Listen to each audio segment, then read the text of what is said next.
अस्सलाम वालेकुम दोस्तों, मैं आपको परफेक्ट वेब सॉल्यूशंस की तरफ से मीन स्टैक की इस वीडियो ट्यूटोरियल सीरीज़ में खुशामदीद कहता हूं। दोस्तों, मेरा नाम इमरान कासिम है और ये हमारा मीन स्टैक की ट्यूटोरियल सीरीज़ का पार्ट 5 है। और आज के इस वीडियो ट्यूटोरियल में हम एंगुलर के अंदर डाटा को फेच करेंगे जो हमने Node.js API के थ्रू क्रिएट किया था और टेस्ट किया था लास्ट 4 वीडियो ट्यूटोरियल्स में। तो आज के इस वीडियो ट्यूटोरियल में हम ओरिजिनल रिकॉर्ड को फेच करेंगे फ्रॉम MongoDB, या आप ये कह सकते हैं कि यूजिंग Express.js API या Node.js API को यूज़ करते हुए हम डाटा को फेच करेंगे इनसाइड एंगुलर। तो इससे पहले कि मैं अपने इस वीडियो ट्यूटोरियल को स्टार्ट करूं, मैं आपसे रिक्वेस्ट करूंगा कि अगर आपने अभी तक हमारे यूट्यूब चैनल को सब्सक्राइब नहीं किया तो काइंडली इसको सब्सक्राइब ज़रूर कर लें और साथ में मौजूद जो बेल का नोटिफिकेशन आइकन है उसको प्रेस करना मत भूलिएगा, ताकि आपको हमारी आने वाली हर नई वीडियो या सीरीज़ की नोटिफिकेशंस मिलती रहें और आप उनसे अप टू डेट रह सकें। Thank you very much. तो चलिए शुरू करते हैं इस वीडियो ट्यूटोरियल को।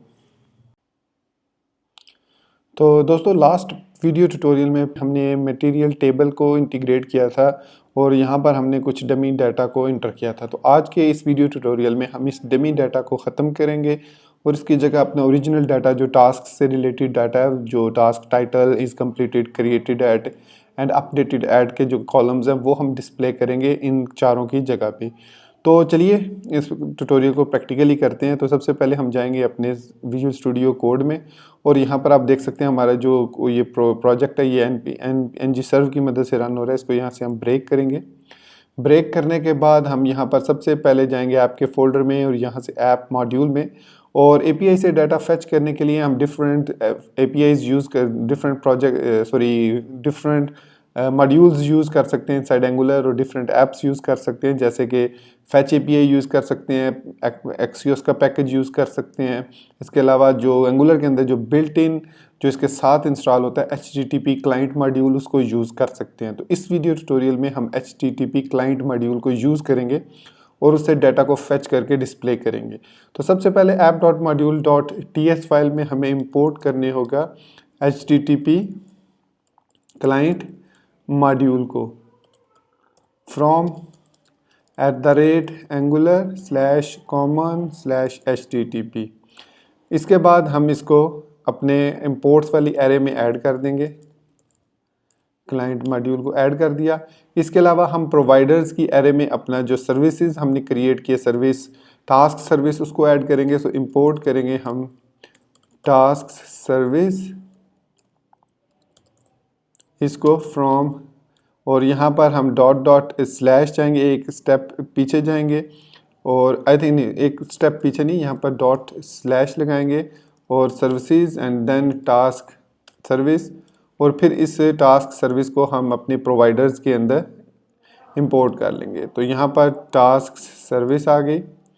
तो इसके बाद अब हमारा जो नेक्स्ट स्टेप होगा आफ्टर app.module.ts, हम app.component.ts फाइल में, बल्कि हमने टास्क्स का जो क्रिएट किया था कंपोनेंट, उसमें जाएंगे और यहाँ पर tasks.component.ts फाइल में हमने यहाँ पर ये डमी डाटा, इसको यहाँ से हमने ख़त्म करना है। तो यहाँ से हम इस एलिमेंट डाटा को भी ख़त्म कर देते हैं और ये जो मॉडल है हम बजाय इसके कि इसको इसी जगह पर रखें, मैं इसको यहाँ से कट करता हूँ और यहाँ पर एक और फाइल क्रिएट कर देता हूँ क्लास। सो मैं क्रिएट करूँगा ng जनरेट क्लास और इसको मैं नाम दे देता हूँ टास्क्स के नाम से। तो क्लास एक क्रिएट हो जाएगी with the name of tasks.ts। ये हमारी जो फाइल है ये क्रिएट होगी इसी के अंदर, और यहाँ पर अब हम एक्सपोर्ट क्लास की बजाय एक्सपोर्ट इंटरफेस करेंगे और इसको हम नाम दे देंगे टास्क्स, और इसका नाम रख देते हैं मॉडल, टास्क्स मॉडल, ये हम नाम इसका रख देते हैं। और इसके बाद इसमें हमें टाइटल चाहिए होगा जो कि एक स्ट्रिंग है, फिर इज़ कम्प्लीटेड, जो आपकी फील्ड है उस डेटाबेस की, वो यहाँ पर आपने उनकी डाटा टाइप के साथ मेंशन करना है। बूलियन इसकी डाटा टाइप है, और क्रिएटेड ऐड, अब चूंकि ये क्रिएटेड ऐड और अपडेटेड ऐड ऑटोमेटिकली एंटर होगा तो हम इसको स्ट्रिंग भी रख सकते हैं यहाँ पर, अपडेटेड ऐड स्ट्रिंग। हमने इसको इंटरफेस को क्रिएट कर लिया और सिंपली अब हम इसको टास्क्स में इंपोर्ट करेंगे यहाँ पर। सो इंपोर्ट टास्क मॉडल सॉरी, और ये ऑटोमेटिकली इसको इंपोर्ट कर लेगा। ये देख सकते हैं आप टास्क मॉडल को हमने यहाँ पर इंपोर्ट कर लिया। अब इस टास्क मॉडल को हम यूज़ करेंगे अपने इस प्रोजेक्ट के अंदर, जहाँ जहाँ पे हमें इसकी डाटा टाइप, जैसे ये पीरियोडिक टेबल है तो इसकी जगह पे हम टास्क मॉडल मेंशन कर सकते हैं। तो यहाँ पर हम टास्क मॉडल लिख देंगे और हमें एलिमेंट, बल्कि यहाँ पर अभी हम चेंजेस करेंगे तो मैं यहाँ पर पोजीशन, इसमें यहाँ पर टाइटल दे देता हूँ और यहाँ पर हमारे पास आ जाएगा इज़ कंप्लीटेड। जो जो फील्ड्स हमने डिस्प्ले करानी है, यहाँ पर क्रिएटेड एट और यहाँ पर अपडेटेड एट आ जाएगा। उसके बाद हमने यहाँ पर इसकी डाटा टाइप सिर्फ डिफाइन करनी है, क्योंकि अब हमने डायनामिकली डाटा फेच करना है एपीआई से। सो हमें यहाँ पर simply mat table data source इसकी डाटा टाइप रखनी है, ये वाली जो हमने यहाँ पर इंपोर्ट की है। तो यहाँ पर वो कह रहा है मैं रिक्वायर इसकी डाटा टाइप भी बतानी है, तो यहाँ पर हम टास्क मॉडल बता देंगे इसकी डाटा टाइप। ये हमारे पास इसकी डाटा टाइप, क्योंकि डाटा टाइप लाजमी, हमें जेनेरिक डाटा टाइप इसकी नहीं यूज़ कर सकते, बल्कि हमें डिफ़ाइन करनी होती है कौन सी डाटा टाइप हमने यूज़ करनी है। तो ये हमने इंटरफेस को यहाँ पर बता दिया। इसके बाद यहाँ पर हमारा काम हो गया ख़त्म। अब हम आएंगे एनजी ऑन इनिट में और यहाँ पर हम इंपोर्ट करेंगे। सॉरी, इससे पहले हमें कंस्ट्रक्टर के अंदर कंस्ट्रक्टर के अंदर हमें यहाँ पर टास्क सर्विस को भी इंपोर्ट करना होगा, एज अ इंजेक्शन इसके इंजेक्ट करना होगा। तो टास्क सर्विस, इसको मैं नाम दे देता हूँ और यहाँ पर मैं टास्क सर्विस जब प्रेस करूँगा एंटर तो ये ऑटोमेटिकली इसको यहाँ पर ऊपर इंपोर्ट कर लेगा। आप यहाँ पर देख सकते हैं इसने टास्क सर्विस को ऑटोमेटिकली इंपोर्ट कर लिया है। उसके बाद मैं आऊँगा यहाँ पर एनजी ऑन इनिट में और यहाँ पर अब मैं लिखूँगा this dot task service dot get task. अब ये गेट टास्क जो हैं ये बेसिकली, मैं इसको यहाँ पे 1 मिनट ख़त्म करता हूँ। चलिए पहले टास्क सर्विसेज में चले जाते हैं, task service dot T S पर, और यहाँ पर हम इंपोर्ट करेंगे HTTP क्लाइंट को। मॉड्यूल को हमने इंपोर्ट किया था ऐप डॉट मॉड्यूल में और यहाँ पर सिंपली हम HTTP क्लाइंट को इंपोर्ट करेंगे, फिर इसको इंजेक्ट करेंगे कंस्ट्रक्टर के थ्रू। तो यहाँ पर मैं HTTP लिख देता हूँ और HTTP के बाद इसकी डिफ़ाइन कर देता हूँ HTTP क्लाइंट, और यहाँ पर इतना ही लिखना है। उसके बाद हमें यहाँ पर इंपोर्ट करूँगा टास्क मॉडल को भी, तो ये भी मॉडल भी ऊपर टास्क मॉडल इंपोर्ट हो गया। तो यहाँ पर अब मैं इनसाइड दिस एक मेथड गेटर बनाऊँगा with the help of get. So get tasks के नाम से मैं एक फंक्शन बनाऊँगा और उसके बाद इसमें मैं रिटर्न करूँगा दिस, और इसकी डाटा टाइप भी हमें डिफ़ाइन करनी है। ऑब्जर्वेबल इसको रखेंगे ऑब्जर्वेबल, ताकि ये डाटा जो है वो हमें प्रॉपरली उसका डाटा मिल जाए। तो सिर्फ टास्क मॉडल हम यहाँ पर इसकी डाटा टाइप डिफ़ाइन कर देते हैं। तो ये ऑब्जर्वेबल यहाँ पर हमें इंपोर्ट करना होगा, इंपोर्ट ऑब्जर्वेबल। ये ऑब्जर्वेबल बेसिकली RxJS का पार्ट है, इससे अभी हमारी RxJS पे सीरीज़ नहीं आई, तो यहाँ पर आपने सिंपली इसको RxJS से इंपोर्ट कर लेना है।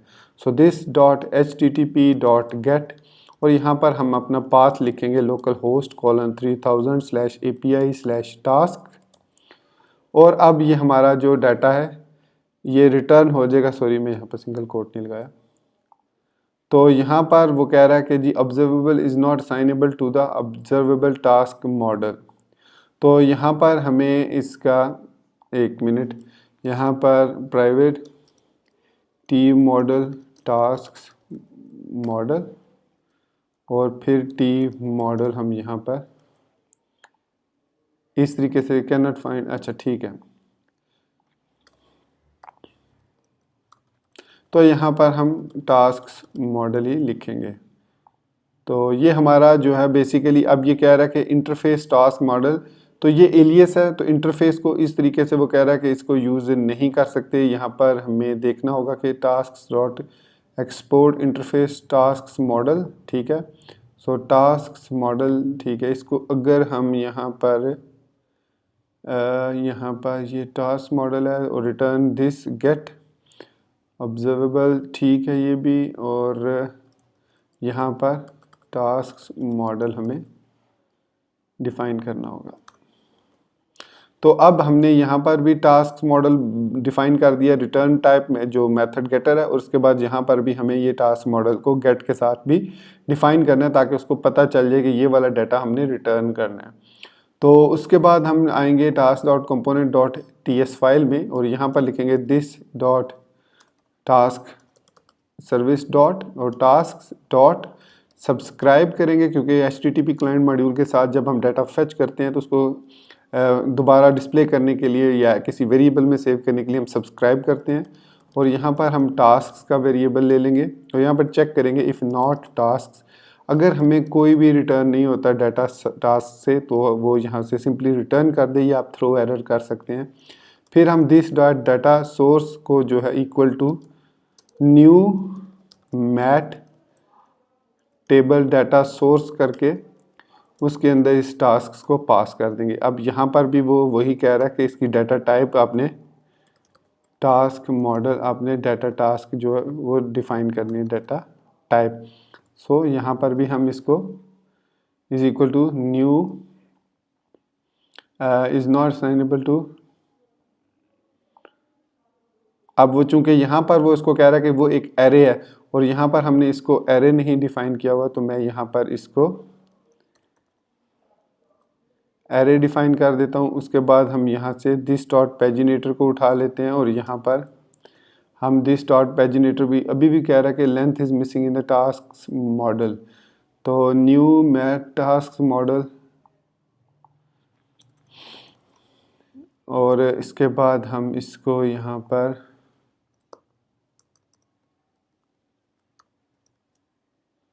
नहीं, इसी तरह इसको टास्क को हमें पास करना होगा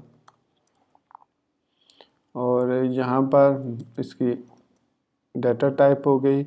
और उसके बाद हमें यहाँ पर इस टास्क की भी हमें टाइप डिफाइन करनी होगी टास्क मॉडल, और इसको इस तरीके से हम डिफाइन करेंगे। और ये अब हमारे पास टास्क इस तरह तरीके से हो गए। सो न्यू टास्क मॉडल और यहाँ तक ये हमने टास्क मॉडल को भी इंपोर्ट किया हुआ है।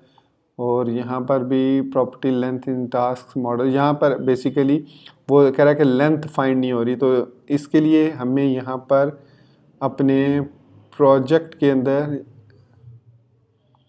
राउट्स में भी कुछ चेंजेस करनी पड़ी थी, वो भी मैं आपको दिखा देता हूँ। एक तो यहाँ पर मैं यहाँ पर करली ब्रैकेट्स यूज़ कर रहा था, वो ख़त्म कर दिए। जहाँ जहाँ पे हम करली ब्रैकेट्स यूज़ कर रहे थे वो मैंने ख़त्म कर दिए, तो वो आप भी ख़त्म कर दीजिएगा, क्योंकि वो एक सेपरेट वेरिएबल क्रिएट कर देता था, उसे एरे की मतलब एरेज़ का फर्दर एक एरे क्रिएट कर देता था, तो वो हमने ख़त्म कर दिया। तो यहाँ पर अब ये दिस HTTP ऑब्जर्वेबल आ रहा है यहाँ पर, ठीक है।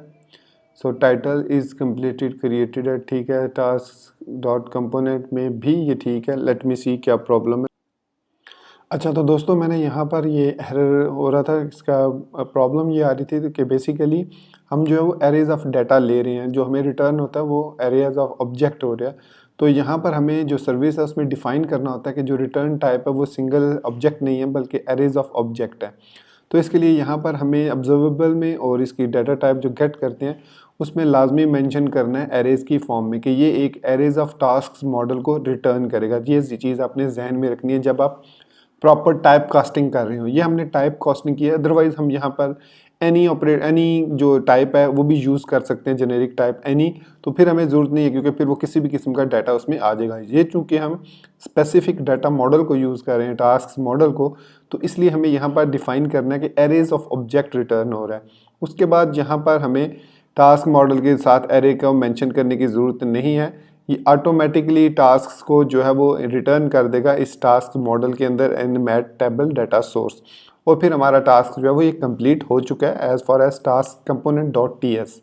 अब हम जाएंगे टास्क कंपोनेंट डॉट HTML, और जो हमने यहाँ पर टाइप्स रखी हैं ये हमने आईडी को भी ऐड कर दिया, क्योंकि इंटरफेस में हमें आईडी भी रिटर्न हो रही है अंडरस्कोर आईडी, तो हम इसको यहाँ पर अंडरस्कोर आईडी भी दे देते हैं और यहाँ पर इसके कॉलम्स में ये यहाँ पर भी डिस्प्ले कर देते हैं। तो अब हम जाएंगे टास्क कंपोनेंट में और यहाँ पर सबसे पहली जो चीज़ हम डिस्प्ले करेंगे वो आईडी है, और यहाँ पर हम लिखेंगे आईडी। तो इसका टाइप जो है वो डाटा सोर्स से ये खुद बहुत सारी टाइप उठाएगा, और यहाँ पर हर जगह पे हमें एलिमेंट्स के अंदर जितने भी कॉलम्स हैं वो सारे मिल जाएंगे। तो यहाँ पर हम आईडी को डिस्प्ले करा सकते हैं और उसके बाद यहाँ पर टाइटल, और यहाँ पर मैं इसको टाइटल दे दूंगा जो हमने कॉलम डिफ़ाइन किया है इनसाइड टीएस फाइल। ये जिस तरीके से आपने ये डिफ़ाइन किए हैं ये इसी पैटर्न में इसी तरीके से यहाँ पर हम इसको देंगे। तो यहाँ पर आ गया हमारे पास टाइटल, उसके बाद क्रिएटेड ऐड की जगह हमारे पास आएगा यहाँ पर इज़ कंप्लीटेड,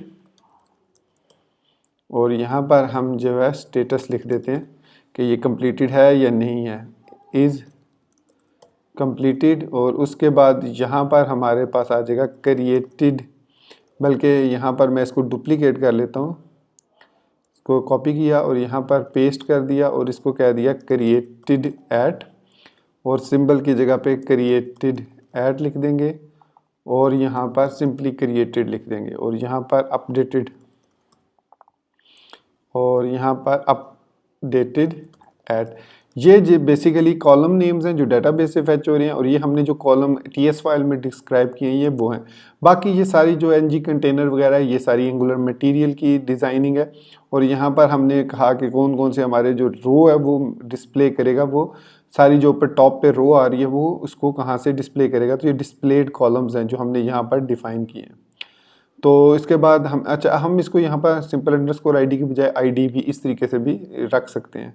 तो खैर मैं इसको ऐसे ही रखता हूँ। और उसके बाद हम यहाँ पर दो वेरिएबल ले रहे हैं, रो और कॉलम्स, उसमें डिस्प्ले करवा रहे हैं हम डिस्प्ले कॉलम्स को। फिर यहाँ पर मैट पेजिनेटर पेज साइज ऑप्शन में हम डिफरेंट साइजेस दे रहे हैं कि कितने एक पेज पर आप देखना चाह रहे हैं। अगर आप इसको सिंगल कर देंगे तो ये इतने ही शो होंगे एक पेज पर। तो अगर आप मल्टीपल देंगे तो उसके बाद उसमें एक ड्रॉप डाउन आ जाएगा और वहाँ से आप सिलेक्ट कर सकते हैं कि कितने आप एक पेज पर देखना चाह रहे हैं। जैसे मैं यहाँ पर 10-15 लिख देता हूँ, तो इसका मतलब है आप एक पेज पर 5, 10 या 20 या 30 जितने भी देखना चाहें वो देख सकते हैं रिकॉर्ड्स एक पेज पर।